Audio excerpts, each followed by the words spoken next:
ચતુર્થ સ્કંદમાં નારદ મુનિ પ્રાચીન બ્રહીરની આગળ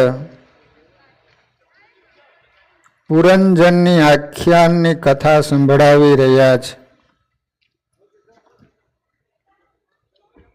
નારદ મુનિ કહે છે કે આ કથા દ્વારા તને તારા સ્વરૂપનું જ્ઞાન થશે. પ્રાચીન કાળમાં પુરંજન નામે એક રાજા હતો. રાજાનો એક મિત્ર હતો, એનું નામ હતું અવિજ્ઞાત. અવિજ્ઞાત પુરંજને સુખી કરવા સતત પ્રયત્નશીલ રહેતો અને પુરંજનને આ વાતની ખબર ના પડે એની કાળજી રાખતો.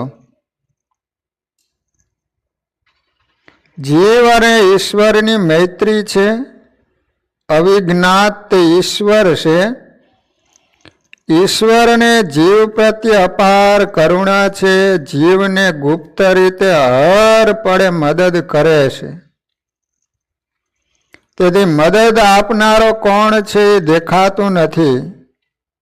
ભગવાન પવન, પાણી, પ્રકાશ, બુદ્ધિ બધું જીવને આપે છે. કહે છે બેટા, એક કામ તું કર અને એક કામ હું કરું. તારી અને મારી મૈત્રી છે. ધરતી ખેડવાનું કામ તારું, વરસાદ વરસવાનું કામ મારું. બીજ તારે રોપવાના અને એમાં અંકુર પ્રગટાવવાનું કામ મારું. તમે જમીનમાં બી વાવી દો પણ ઉગે નહીં તો શું કરો? વાવવાનું કામ આપણું પણ અંદરથી બીને ઉગાડવાનું કામ ભગવાનનું. બીજ ઉત્પન્ન થયા બાદ રક્ષણનું કામ તારું, પોષણનું કામ મારું. એને મોટું કરવું એ ભગવાનનું કામ. આ બધું કરવા છતાં હું સઘળું કરું છું તે જીવને ખબર પાડવા દેતો નથી. પ્રભુની આ અવિજ્ઞાત લીલા છે. તે પછી ભગવાન કહે છે ખાવાનું કામ તારું અને પચાવવાનું કામ મારું. હા, કદાચ આપણે જમી તો લઈએ પણ અંદર પચે નહીં તો? ભગવાન અંદર આપણે જમેલું બધું પાચન કરે છે. પચાવવાનું કામ ભગવાન કરે છે. ખાધા પછી સુવાનું કામ તારું, જાગવાનું કામ મારું. ઈશ્વર સૂત્રધાર છે. તે સૂતો નથી, નિદ્રામાં પણ આપણું રક્ષણ કરે છે. આપણે રેલગાડીમાં સારી જગ્યા મળે તો સૂઈ જઈએ પણ એન્જિનનો ડ્રાઈવર સૂઈ જાય તો? આ બધું ભગવાન કરે છે છતાં જીવ વિચાર કરતો નથી કે મને કોણ સુખ આપે. પ્રભુના જીવ ઉપર કેટલા બધા ઉપકાર છે છતાં જીવ કૃતજ્ઞ છે. ભગવાનને ભૂલી જાય છે. પુરંજન એ જીવાત્મા છે. પૂરમ શરીરમ જનયતી, પોતાનું શરીર એ પોતે બનાવે છે. પુરંજને વિચાર કર્યો નહીં કે હું કોના લીધે સુખી છું. સર્વદા ઉપકાર કરનાર ભગવાનને ભૂલીને એક દિવસ 9 દરવાજા વાળી નગરીમાં દાખલ થયો.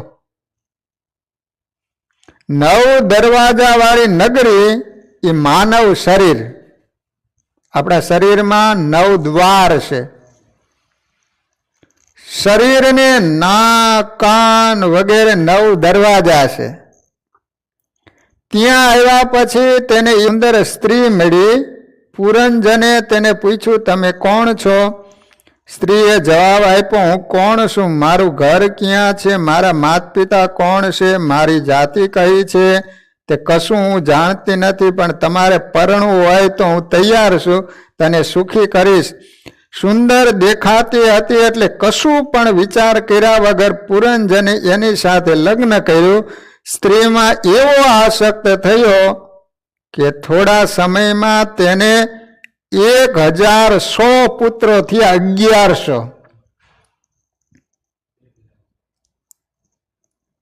વિચાર કરો, સંસાર સુખ ભોગવવાની ઈચ્છા અને સંકલ્પ વાળો જીવ એ બુદ્ધિ સાથે પરણે છે. બુદ્ધિ જાણતી નથી કે એના માતા પિતા ઘર વગેરે ક્યાં છે. ઇન્દ્રિયો 11 છે. એક એક ઇન્દ્રિયોના 100 સંકલ્પો, તે એક એકના 100 પુત્રો. તે પુત્રો માહી લડે. એક વિચાર ઉદ્ભવે એને બીજો દબાવી દે. સંકલ્પ વિકલ્પથી જીવને બંધન થાય છે. ઘણા વર્ષો સુધી પુરંજન સંસાર સુખ ભોગવે છે. બીજી બાજુ કાળદેવની દીકરી જરા સાથે કોઈ લગ્ન કરતું નહોતું. તે કહે છે મને કોઈ વર બતાવો. તેને કહે છે કે તને વર બતાવું. પુરંજન નગરીમાં એક જીવ છે, એ તારી સાથે લગ્ન કરશે. પછી પુરંજનની ઈચ્છા ન હોવા છતાં વૃદ્ધ અવસ્થા એને વળગી. આપણને વૃદ્ધ અવસ્થા ગમતી નથી, પણ આપણને વળગે છે. પુરંજનનું બીજું લગ્ન જરા સાથે થયું. જરા એટલે વૃદ્ધ અવસ્થા સાથે થયું. વૃદ્ધ અવસ્થા સાથે લગ્ન થયા પછી પુરંજનની દશા બગડી. શરીર વૃદ્ધ થયું. ભોગ ભોગવે એને જરા કહેતા વૃદ્ધ અવસ્થા વળગે. યોગીને વૃદ્ધ અવસ્થા વળગી શકે નહીં. જવાની એ જવાની જ છે. વૃદ્ધ અવસ્થામાં વાસના વૃદ્ધ થતી નથી, મોહ છૂટતો નથી. તે પછી મૃત્યુનો સેવક પ્રજવાર આવ્યો. પ્રજવાર એટલે અંતકાળનો તાવ. સ્ત્રીમાં અતિ આસક્ત હોવાથી અંતકાળમાં સ્ત્રીનું ચિંતન કરતા શરીર છોડવાથી પુરંજન વિદર્ભ નગરીમાં કન્યા રૂપે જન્મ્યો. સ્ત્રીની વાસના રહી એટલે સ્ત્રીનો જન્મ મળ્યો. એવું નથી કે કોઈ કાયમ માટે પુરુષ કે કાયમ માટે સ્ત્રી થઈ પુનર્જન્મ પામે. આ શરીરમાં જીવ જે દ્રઢ વાસના કરે છે એ પ્રમાણે એનો પુનર્જન્મ થાય. માણા મરે પછી માણાનો જન્મ ન આવે. જેમાં વાસના રહી હોય એવો તમને જન્મ મળે. સ્ત્રીનોય મળે, પુરુષનોય મળે, બીજાય મળે. મનુષ્ય પોતાનું સ્વરૂપ પોતે જ નક્કી કરે છે. બાલ્ય અવસ્થા અને વૃદ્ધ અવસ્થામાં જે થોડા સત્કર્મો કરેલા હતા એને પ્રતાપે વિદર્ભમાં પુરંજનો જન્મ કન્યા રૂપે થયો. સમય જતા એનું લગ્ન દ્રવિડ દેશના રાજા સાથે થયું. મલય ધ્વજ રાજા ભક્ત હતા. એનાથી એક પુત્રી અને 7 પુત્રો થયા. કથા શ્રવણ સત્સંગમાં રુચિ તે ભક્તિ કહેતા પુત્રી. અને 7 પુત્રો એટલે ભક્તિના 7 પ્રકાર છે. શ્રવણ, કીર્તન, સ્મરણ, પાદ સેવન, અર્ચન, વંદન, દાસ્ય. આ 7 પ્રકારની ભક્તિ મનુષ્ય પ્રયત્ન કરવાથી પામી શકે, પરંતુ 8મી સખ્ય અને 9મી આત્મનિવેદન ભક્તિ પ્રભુ જેના ઉપર કૃપા કરે એને જ મળે છે. 7 પ્રકારની ભક્તિ સિદ્ધ કર્યા પછી એક વખત જ્યારે કન્યાના પતિનું મરણ થાય ત્યારે એ દુઃખી થાય છે. ત્યારે ભગવાન સદગુરુ રૂપે આવે અને સખ્ય અને આત્મનિવેદન ભક્તિનું દાન કરે છે. તમે 7 પ્રકારની ભક્તિ કરો, બાકીની 2 પ્રકારની ભક્તિ પછી ભગવાન આપે. એટલે કે જે મિત્ર અવિજ્ઞાતને ભગવાને પુરંજન કહેતા જીવ માયાને લીધે ભૂલી ગયો હતો, એ સદગુરુ રૂપે આવ્યા અને બ્રહ્મ વિદ્યાનો ઉપદેશ કર્યો કે તું મને છોડીને મારાથી વિખૂટો પાડીને 9 દ્વાર વાળી શરીરમાં રહેવા ગયો ત્યારથી તું દુઃખી થયો, પણ હવે તું તારા સ્વરૂપને ઓળખ. તું મારો મિત્ર છે, તું મારો અંશ છે, તું સ્ત્રી નથી કે પુરુષ નથી. તું મારા સામું જો. પુરંજન પ્રભુની સન્મુખ થયો, જીવ અને ઈશ્વરનું મિલન થયું અને જીવ કૃતાર્થ થઈ ગયો. ચિત્તની શુદ્ધિ કરવા માટે કર્મની જરૂર છે, મનને એકાગ્ર કરવા ભક્તિની જરૂર છે અને સર્વમાં ઈશ્વરની અનુભવ કરવા જ્ઞાનની જરૂર છે. જ્ઞાન, ભક્તિ અને વૈરાગ્ય એ ત્રણેય પરિપૂર્ણ થાય ત્યારે જીવ પરમાત્મા દર્શન કરી કૃતાર્થ થાય છે. ભક્તમાળ નામનું એક પુસ્તક છે, તેની અંદર બધા ભક્તોના આખ્યાનો છે. તો ભક્તમાળ પુસ્તકમાં મહાન સંત અમરદાસજીની કથા આવે છે. અમરદાસ નામના એક સંત થઈ ગયા. એમની ઉંમર 3 વર્ષની હતી. ત્યારે તેમણે એની માને પૂછ્યું, માં, હું કોણ છું? માએ જવાબ આપ્યો, તું મારો દીકરો છું. અમરદાસ પૂછે છે, દીકરો કોણ? કોનો?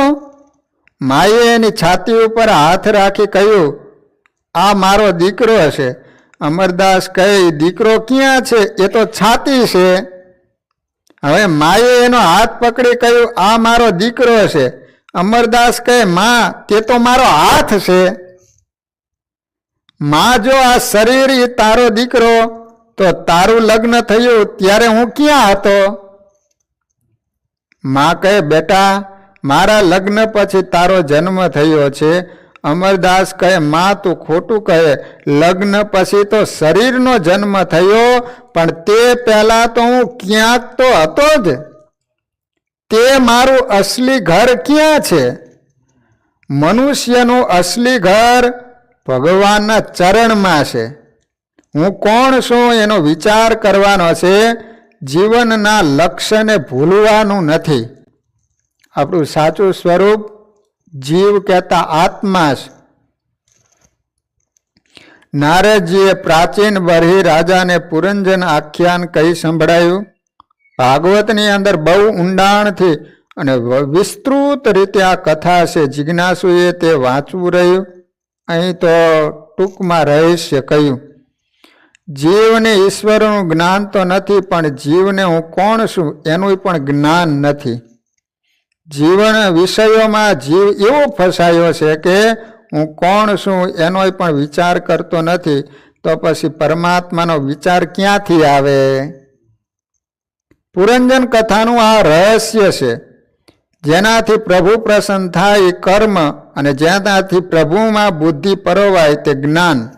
નારદજીની કથા સાંભળી રાજાને આનંદ થયો છે. ભગવદ ચિંતન કરતા કરતા પરમાત્મામાં લીન થયા છે. કથા મનુષ્યને પોતાના દોષનું ભાન કરાવે છે, અને ભાન કરાવે તે દોષ છોડાવે છે. જો માણસ સમજે અને પ્રયત્ન કરે તો પૂર્વ જન્મનું પ્રારબ્ધ ભોગવીને પૂરું કરવાનું છે, પણ નવું પ્રારબ્ધ ઊભું કરવાનું નથી. એવું સાદું જીવન જીવવાનું કે જન્મ મરણનો ત્રાસ છૂટી જાય. આત્મ સ્વરૂપનું ભાન અને દેહનું વિસ્મરણ થાય તો મનુષ્યને જીવતા જ મુક્તિ મળે છે. મનુષ્યને જગત નથી એવો અનુભવ થાય છે, પણ હું નથી એવો અનુભવ થતો નથી. અહમનું વિસ્મરણ જલ્દી થતું નથી. પ્રચેતાઓ 10 એ પ્રાચીન બરહી રાજાના પુત્રો છે. ભાગવતમાં લખ્યું છે કે પ્રચેતાઓએ 1-2 વર્ષ નહીં, પણ 10,000 વર્ષ સુધી નારાયણ સરોવરના કિનારે જપ કરેલા. ત્યારે એમની સમક્ષ નારાયણ ભગવાન પ્રગટ થયેલા. જપ કરવાથી અજ્ઞાનનું આવરણ દૂર થાય છે, મન શુદ્ધ થાય છે અને જીવન સુધરે છે. રામદાસ સ્વામીએ દાસબોધમાં અનુભવથી લખ્યું છે કે 13 કરોડ જપ કરવાથી ભગવાનના સાક્ષાત દર્શન થાય છે. 13 કરોડ ભગવાનના જપ કરો તો તમને સાક્ષાત ભગવાનના દર્શન થાય. જપથી પૂર્વ જન્મના પાપ બળે છે. જપનું ફળ તરત જોવામાં ન આવે તો માનવું કે હજુ પાપ બાકી છે, તેનો નાશ થઈ રહ્યો છે. વિદ્યારણ્ય સ્વામીના જીવનનો એક પ્રસંગ છે. વિદ્યારણ્ય સ્વામીની સ્થિતિ ગરીબ હતી. તેમને અર્થ પ્રાપ્તિ માટે ગાયત્રી મંત્રના 24 પુરસ્ચરણ કર્યા, પણ અર્થ પ્રાપ્તિ ન થઈ. તેથી કંટાળીને છેવટે એને સંન્યાસ લીધો. તે વખતે તેમને ગાયત્રી માના દર્શન થયા. માએ કહ્યું, માગ માગ, હું પ્રસન્ન છું. વિદ્યારણ્ય સ્વામીને કહે છે કે માતાજી, જ્યારે જરૂર હતી ત્યારે તમે ન આવ્યા. હવે તમારી શી જરૂર છે? હું ગરીબ હતો, તમને મેળવવા માટે મેં 24 પુરસ્ચરણ કર્યા, ત્યારે તમે મને દર્શન દીધા નહીં, ને અત્યારે કેમ દર્શન દીધા સંન્યાસી થયા પછી? પણ એટલું બતાવો કે મારા ઉપર તે વખતે કેમ પ્રસન્ન ન થયા. માતાજી કહે, તું પાછળ જો. વિદ્યારણ્ય સ્વામીએ પાછળ જોયું તો એમને 24 પહાડોને બળતા જોયા. તેમને પૂછ્યું, માં, આ શું કૌતુક છે? માં કહે, તારા અનેક જન્મોના પાપ તારી તપશ્ચર્યાથી બળી રહ્યા છે.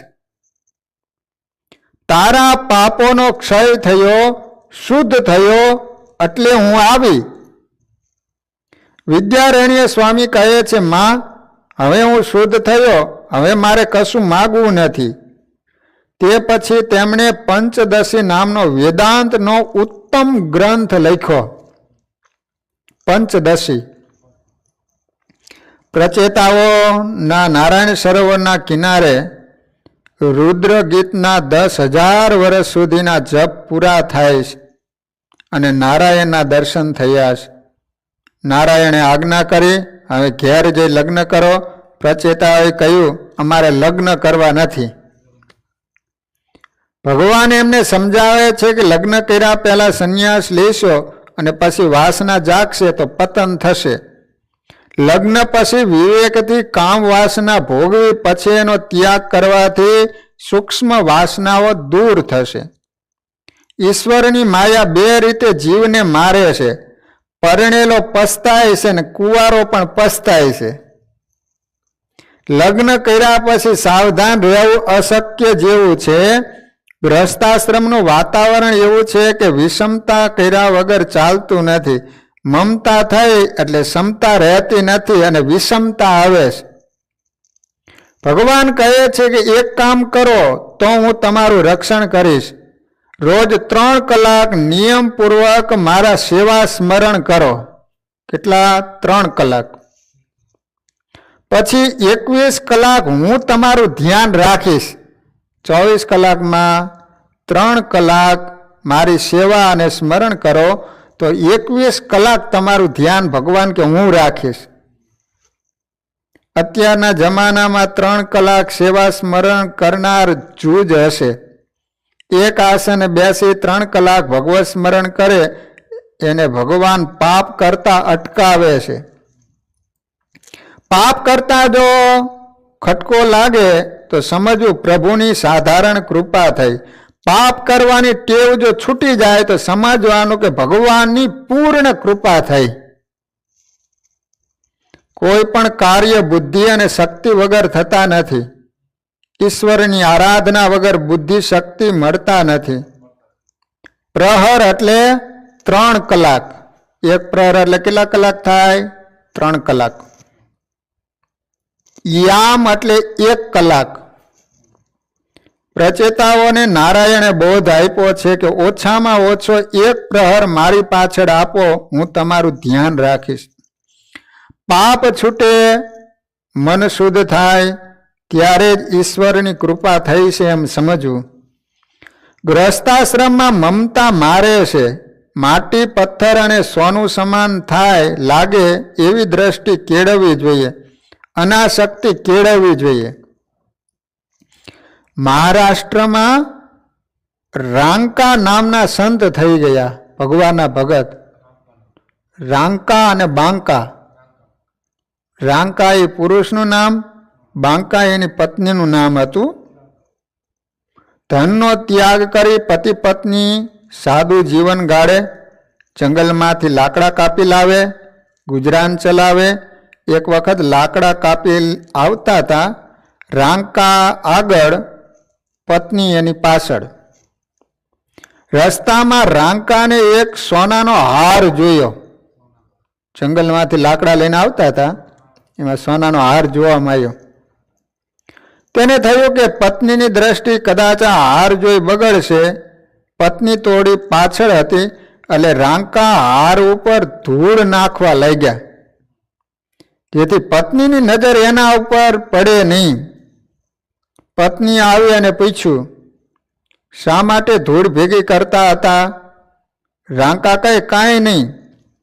અંતે જ્યારે પત્નીના જાણ્યામાં વાત આવી તો કહે, તમે ધૂળ પર શું કરવા ધૂળ નાખતા હતા? તમે પારકી વસ્તુને તમે હોનું માનો છો? હું તો પારકી વસ્તુને ધૂળ જ માનું છું. તો ધૂળ ઉપર ધૂળ હું નાખ્યું? પર ધન પથ્થર માનીએ, પર સ્ત્રી માત સમાન, ઇતને સે હરિ ના મિલે તો તુલસીદાસ જમાન. જીવનમાં 2 વસ્તુ આવે તો તુલસીદાસજી કહે, ભગવાનનો ભેટો હું કરાવી દઉં, એની જવાબદારી હું લઉં. પણ આ 2 વસ્તુ થાવી અઘરી. પરધન પથ્થર માનીએ, પરસ્ત્રી માત સમાન. પોતાની પત્ની સિવાય જગતમાં જેટલી બહેનો છે એને મા, બહેન અને દીકરી માનવી જોઈએ. અને પારકું ધન છે એને ધૂળ સમાન માને તો ભગવાન તમને ચોક્કસ મળે.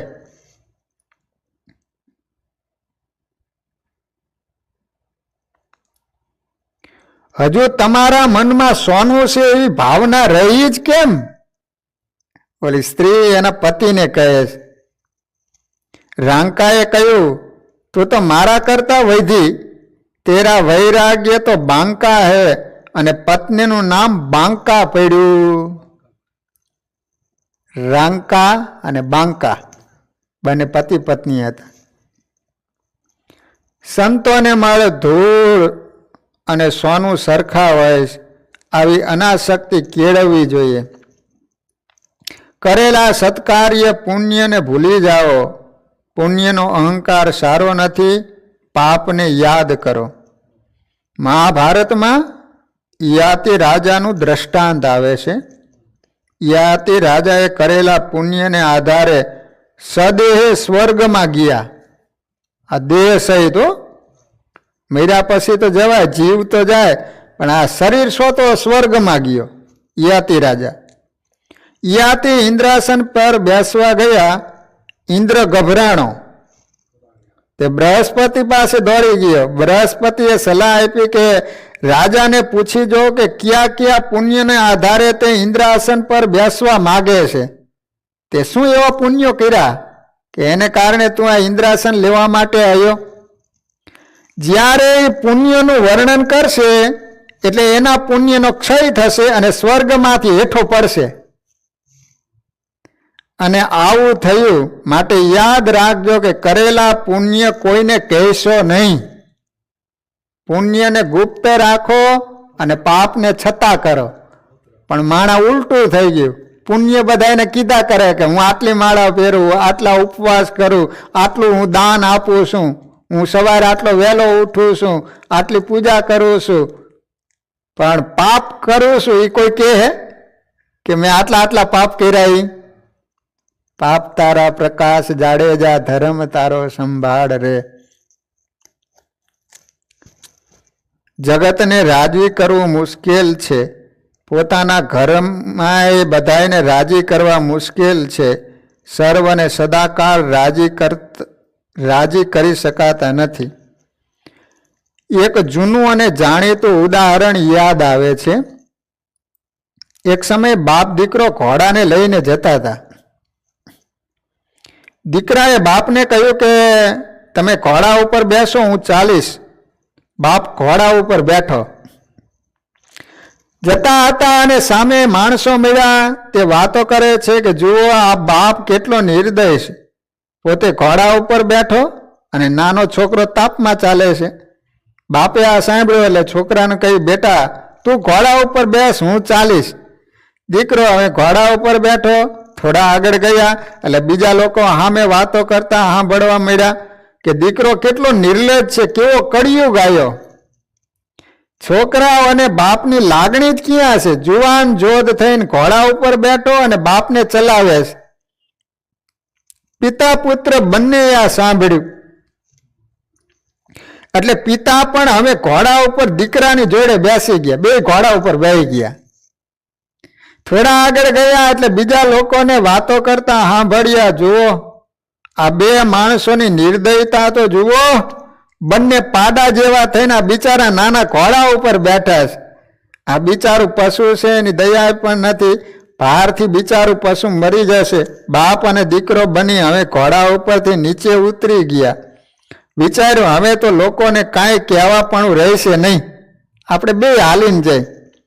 પણ થોડા આગળ ગયા ને એટલે આગળ બીજા માણસોને બોલતા સાંભળ્યા કે આ બંને લોકો મૂર્ખા હે, સાથે ઘોડો છે અને ચાલતા જાય. જગતમાં કેવું વર્તન રાખવું એની કોઈ સમજણ પડતી નથી. જગત આપણા માટે શું બોલે છે તે સાંભળવાની જરૂર નથી. સાંભળીએ તો મન અશાંત થાય. જગતને રાજી રાખવું કઠણ છે, ત્યારે ભગવાનને પ્રસન્ન કરવા એટલા કઠણ નથી. ભગવાન જગતનું મૂળ ઉપાદાન કારણ છે. ઝાડને લીલું રાખવા એને પાંદડે પાંદડે પાણી છાંટવાની જરૂર નથી, મૂળને પાણી રેડવાની જરૂર છે.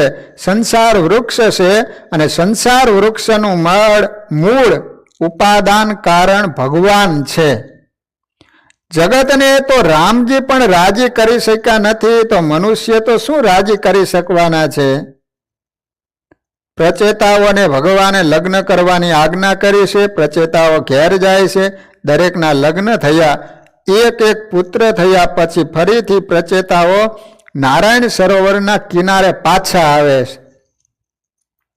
ત્યાં નારદજીનો મેળાપ થાય છે. તેઓએ નારદજીને કહ્યું, ગૃહસ્થાશ્રમના વિલાસી વાતાવરણમાં અમે અમારું સર્વ જ્ઞાન ભૂલી ગયા છીએ, અમારું લક્ષ્ય અમે ભૂલી ગયા છીએ. ગૃહસ્થાશ્રમમાં વિષમતા કરવી પડે, વિષમતા આવે એટલે જ્ઞાન ભૂલાય. અમને શિવજી અને નારાયણે ઉપદેશ આપેલો તે અમે ભૂલી ગયા છીએ, આપ અમને ફરીથી ઉપદેશ આપો. પ્રભુને પ્રસન્ન કરવાના 3 માર્ગો નારદજીએ 4થા સ્કંદમાં બતાવ્યા છે. ભગવાનને પ્રસન્ન કરવા હોય તો એના માટેના 3 માર્ગો બતાવ્યા છે. સર્વ જીવો ઉપર દયા રાખવી, દયા, બધા ઉપર દયા રાખવાની. જે કંઈ મળે એનાથી સંતોષ માનવો, આ બીજો માર્ગ. જે ભગવાન તમને આપે એમાં સંતોષ રાખવો. અને સર્વ ઇન્દ્રિયો ઉપર સંયમ કરવો, બધી ઇન્દ્રિયોને કંટ્રોલમાં રાખો. આથી ભગવાન તરત પ્રસન્ન થાય અને એના ઉપર કૃપા કરે. 3 માર્ગો છે. સર્વ જીવ ઉપર દયા રાખવી, જે મળે એમાં સંતોષ માનવો અને સર્વ ઇન્દ્રિયો ઉપર સંયમ કરવો.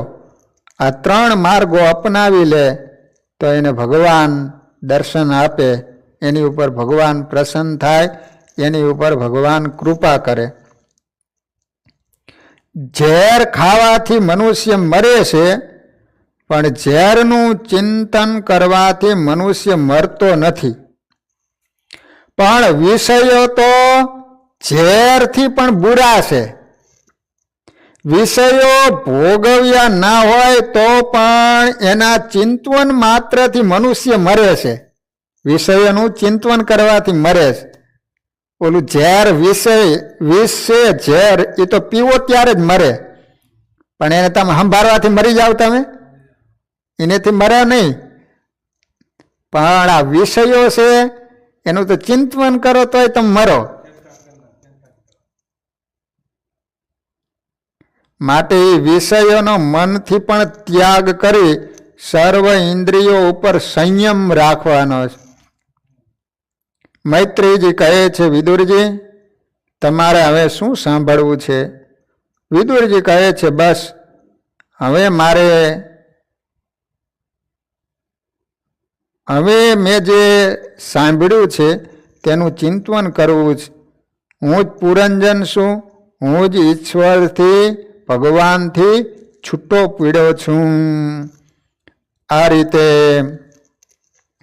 ભાગવતજીના 4થા સ્કંદના અંતમાં નારદજીએ પુરંજન આખ્યાન દ્વારા આપણે જ પોતે જીવ આ શરીરમાં આવ્યા પછી પોતાનું સ્વરૂપ ભૂલી ગયો છે.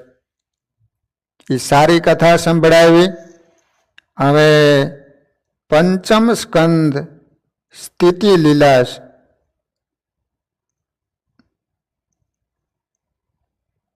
સ્થિતિ એટલે પ્રભુનો વિજય. સર્વ સચરાચર પ્રભુની મર્યાદામાં. 5મો સ્કંદ એ ભાગવતનું બ્રાહ્મણ એટલે કે ભાષ્ય છે, વ્યાખ્યા રૂપે છે. બીજા સ્કંદમાં ગુરુએ જ્ઞાન આપ્યું, તે જ્ઞાન જીવનમાં કેમ ઉતારવું. 3જા અને 4થા સ્કંદમાં સર્ગ વિસર્ગ લીલામાં બતાવ્યું. હવે પ્રશ્ન એ છે કે જ્ઞાનને સ્થિર કેવી રીતે કરવું. અત્યાર સુધીમાં મનુ મહારાજ અને શત્રુપાના સંતાનોમાં 2 પુત્રમાંથી એક ઉત્તાનપાદની વાત આવી ગઈ. હવે બીજા પુત્ર પ્રિયવ્રતની કથા 5મ સ્કંદમાં આવે છે. વક્તા અધિકારી હોય અને શ્રોતા ધ્યાન દઈને સાવધાન થઈને કથા સાંભળે તો ધીરે ધીરે સંસારના વિષયોમાં અરુચિ જાગે અને ભગવાન પ્રત્યે રુચિ જાગે. ભગવાન પ્રત્યે પ્રેમ ભાવ જાગે તો 7 દિવસમાં મુક્તિ આપનારી આ કથા છે. ભાગવતની કથા સાંભળ્યા પછી મુક્તિ ન મળે તો માનવું કે પૂર્વચિત્તી અપસરા મારા મનમાં બેઠી છે. પૂર્વચિત્તી અપસરાની કથા આ સ્કંદમાં આવે છે. પૂર્વચિત્તી પૂર્વજન્મમાં જે વિષયો ભોગવેલા તે ચિત્તમાં રહેલા હોય છે, એ જ આ અપસરાનું સ્વરૂપ છે. વાસના જીવ અને ઈશ્વરનું મિલન થતા અટકાવે છે. મનુષ્ય સુખ દુઃખ ભોગવી પ્રારબ્ધનો નાશ કરે પણ નવું પ્રારબ્ધ ના ઊભું કરે. સંસર્ગ દોષમાં આવી પાપ કરી મનુષ્ય આ જન્મમાં બીજા જન્મની તૈયારી કરે છે. તેથી જ્ઞાનીઓ સંસર્ગ દોષથી દૂર રહે છે. ભાગવતમાં જ્ઞાની પરમહંસ અને ભાગવત પરમહંસ એમ 2 પ્રકારના પરમહંસનું વર્ણન આવે. જ્ઞાની પરમહંસ અને ભાગવત પરમહંસ. જ્ઞાની પરમહંસ ઋષભદેવ છે અને ભાગવત પરમહંસ ભરતજી છે. પરમહંસ શબ્દ હંસ પરથી આવ્યો છે. હંસની વિશેષતા એ છે કે એની આગળ દૂધ અને પાણીનું મિશ્રણ મૂકવામાં આવે તો એ બંને જુદા કરી માત્ર દૂધ પી જાય. તમે હંસની આગળ દૂધ ને પાણી ભેગા કરીને મૂકો ને તો દૂધ હોય પી જાય ને પાણી પડ્યું રાખે. બોલો, એવી હંસને શક્તિ હોય. જરા વિચાર કરો, જગત એ જળ ચેતનનું મિશ્રણ છે. જીવ આત્મા ચેતન છે અને શરીર જળ છે. જ્ઞાની પરમહંસ જળને છોડી દે અને ચેતનને સ્વીકારે, આત્માને શરીરથી છૂટો પડે છે. સંસારના વિષયો સાર વગરના છે. પરમાત્મા એક જ સારરૂપ છે અને એવા પરમાત્મા માટે સર્વસ્વનો ત્યાગ કરે છે એવા ક્ષીર નિર્વિવેક નિત્ય અનિત્ય વિવેક કરનારા જ્ઞાની પરમહંસ છે. જ્ઞાની પરમહંસો સ્વ ઈચ્છાથી જીવતા નથી, તે અનિચ્છાથી પ્રારબ્ધથી જીવે છે. જગતને અસત્ય માને છે ત્યારે ભાગવત પરમહંસો ભગવદ ઈચ્છાથી પ્રારબ્ધથી જીવે છે. જગતને સત્ય મારા વાસુદેવમય માને છે.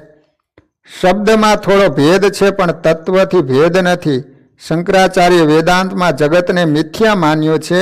વેદાંતનો વિવર્તવાદ છે. દૂધનું દહીં થાય છે પણ દહીં એ દૂધ નથી. શંકરાચાર્ય પછીના આચાર્યો જગતને સત્ય માને છે.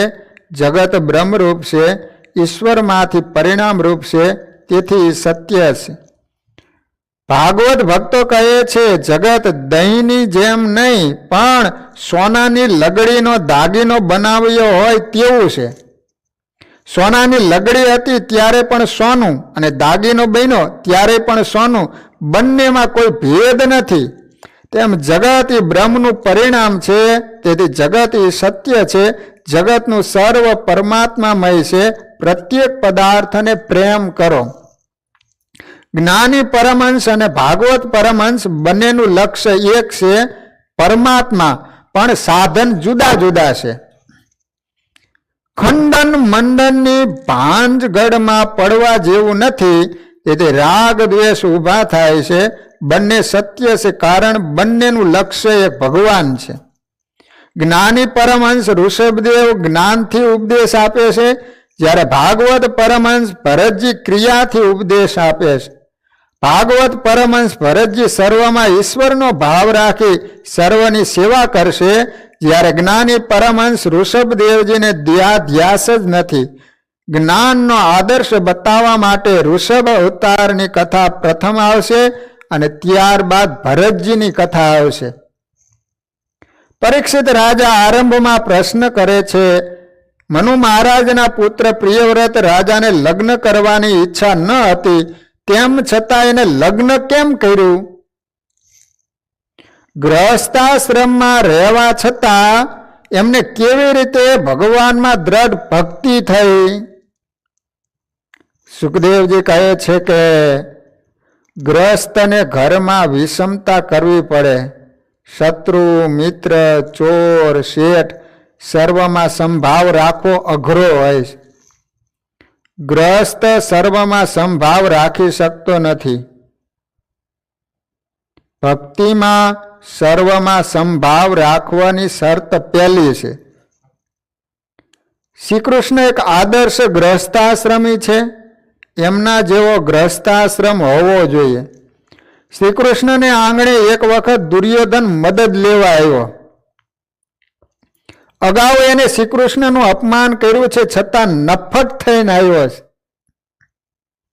શ્રી કૃષ્ણ એ વખતે સૂતેલા હતા, એટલે અક્કડમાં શ્રી કૃષ્ણના મસ્તક પાસે બેઠો દુર્યોધન. અર્જુન પણ એ જ વખતે મદદ માગવા આવ્યા. તે ભગવાનના ચરણ પાસે બેઠો. ભગવાન જાગ્યા.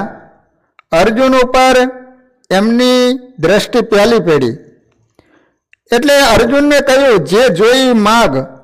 દુર્યોધન બોલ્યો, હું પહેલો આવ્યો છું, મારો પહેલો માગવાનો અધિકાર છે. સાધારણ મનુષ્ય કરેલું અપમાન ભૂલશે નહીં. આંગણે આવેલ દુર્યોધનને મદદ આપવા તૈયાર થયા છે. શ્રી કૃષ્ણ કહે છે હું બંનેને મદદ કરીશ. એક પક્ષમાં મારી નારાયણ સેના અને એક પક્ષમાં હું અસ્ત્ર શસ્ત્ર વગર રહીશ. દુર્યોધને વિચાર્યું આ તો વાતો કરશે, મારે એની જરૂર નથી, તેથી એને સેના માગી.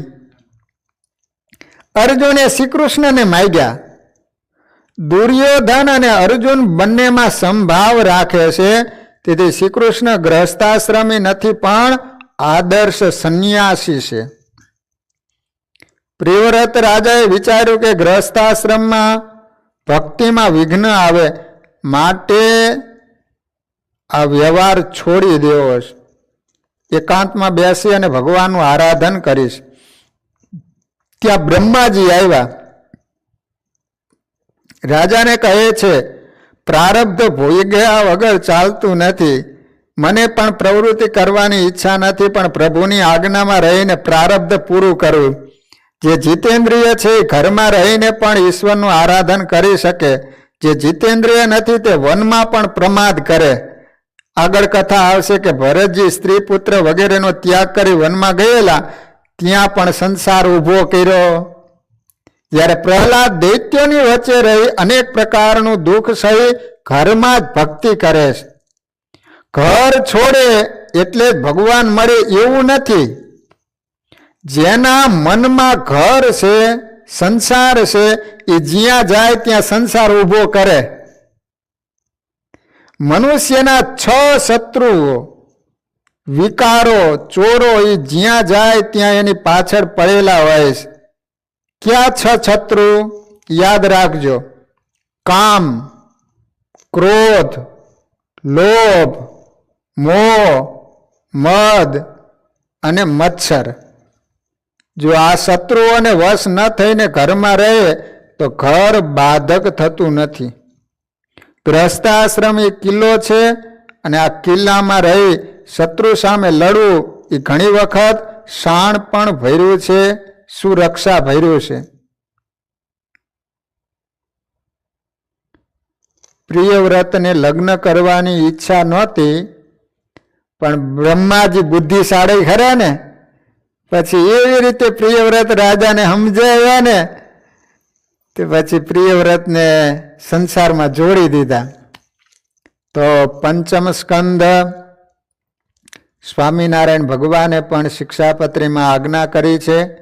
પંચમ સ્કંદ અને દસમ સ્કંદ એ બંને સ્કંદની કથા અવશ્ય શ્રવણ કરવી. પંચમ સ્કંદ સંસારમાં રહીને પણ ભગવાનને મેળવી શકાય છે. તેવી સુંદર કથા ભરતજીનું આખ્યાન પંચમ સ્કંદમાં આવશે. ઋષભ ભગવાનનું ચરિત્ર પણ આમાં આવશે. તો અત્યારે કથાનો સમય પૂરો. તો ભગવદ સ્મરણ સાથે કથાને વિરામ. શ્રીપતિમ શ્રીધરમ સર્વદેવેશ્વરમ ભક્તિધરમ આત્મજમ વાસુદેવોમરિ માધવમ કેશવમ કામદમ કારણમ સ્વામિનારાયણમ નીલકંઠમ ભજે સહજાન મહારાજની. સ્વામિનારાયણ સ્વામિનારાયણ સ્વામિનારાયણ સ્વામિનારાયણ સ્વામિનારાયણ.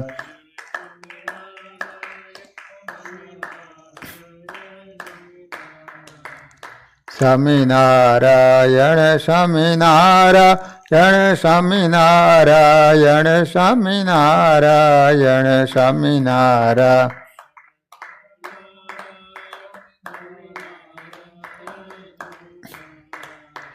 સ્વામિનારાયણ સ્વામિનારાયણ સ્વામિનારાયણ સ્વામિનારાયણ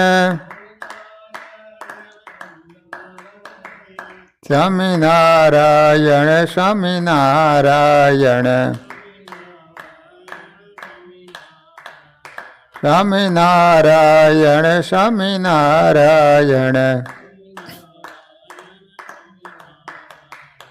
સહજાન મહારાજની, હરિકૃષ્ણ મહારાજની, નરનારાયણ દેવની, લક્ષ્મીનારાયણ દેવની જય. રેવતી બળદેવજી મહારાજ. એકાદશીના ઘણા ભાવથી જય સ્વામિનારાયણ.